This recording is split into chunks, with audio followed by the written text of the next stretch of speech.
Welcome back to the Junkman's Adventures. I'm the Junkman and I have a little bit of a problem. As you can see, I have the fuel pump plate out of one of my motorcycles. This is actually out of my BMW, which I thought I did a good job in draining the tank and pickling it before I put it away, and then I ended up not riding it for a couple of years, and I wanted to get it back out. And you know, you always have to do a few little things when a bike's been in deep storage, but then I realized, it still had some gas in the tank. Tried to fire it up, pump wouldn't run. Pulled it out, pump wouldn't run. Pump is seized in there, and we're going to fix it. I have a new pump, new filter. We're going to clean all this up, and I'm going to show you how to do that. As you can see, also this little filter sock is torn, so of course we're going to replace that. That comes with the new pump, and I'm going to show you how to do that right now. So let's get to it. And here we are. We're going to disconnect the electrical connections from the old pump.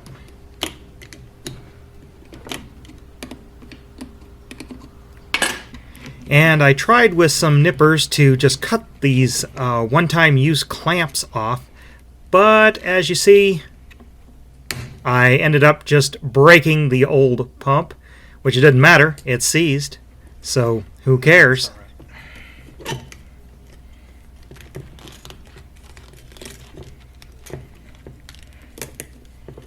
And most of the plastic was very brittle, as you can tell. Wow.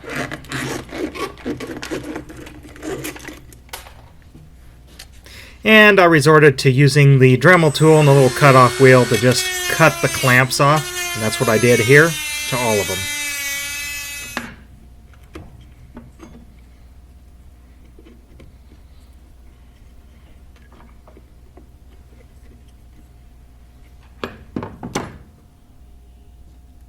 And because it was all rusty and everything, I decided to soak the whole entire assembly in a rust soak. I happen to use Evapo-Rust here, but any rust soak will work. It won't damage anything, won't harm the electrics or any of the rubber parts. Okay, here's what it looks like after it gets out of the rust soak. As you can see, no more rust. And here I'm putting some new clamps on. These are stainless steel clamps. And putting the new fuel filter in. And you should never use worm drive clamps on these EFI systems. They can blow off. Tighten them up. These are new stainless steel clamps. And here I needed to fix this little electrical connection in there that had broken off the other part. So it's just stripping the wire back. Getting a new terminal here and crimping it on. Make sure you get a ring terminal that fits the new pump before you go this far. And the new fuel pump takes a little bit to kind of wrestle it on there. That's a new piece of fuel line too, because the other one I needed to kind of cut off there.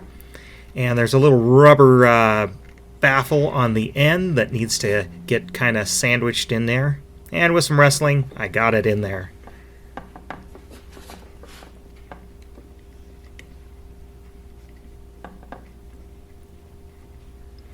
And now we need to just tighten everything up.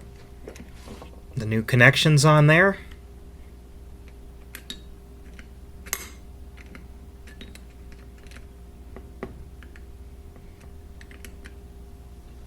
And we can go now and tighten up all our clamps. On every single one, make sure they're tight. And here's the new little filter sock that goes on the pickup part of the new fuel pump. And I noted the orientation before I took it out, and this is how it goes, exactly like this.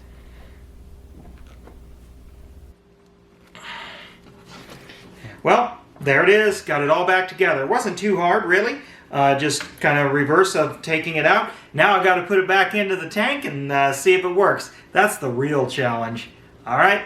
Well, I'll see you next time. Don't forget to subscribe, like this video, and check out my website, my merch store.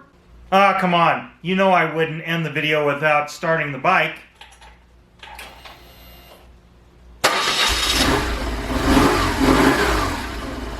And thanks for watching.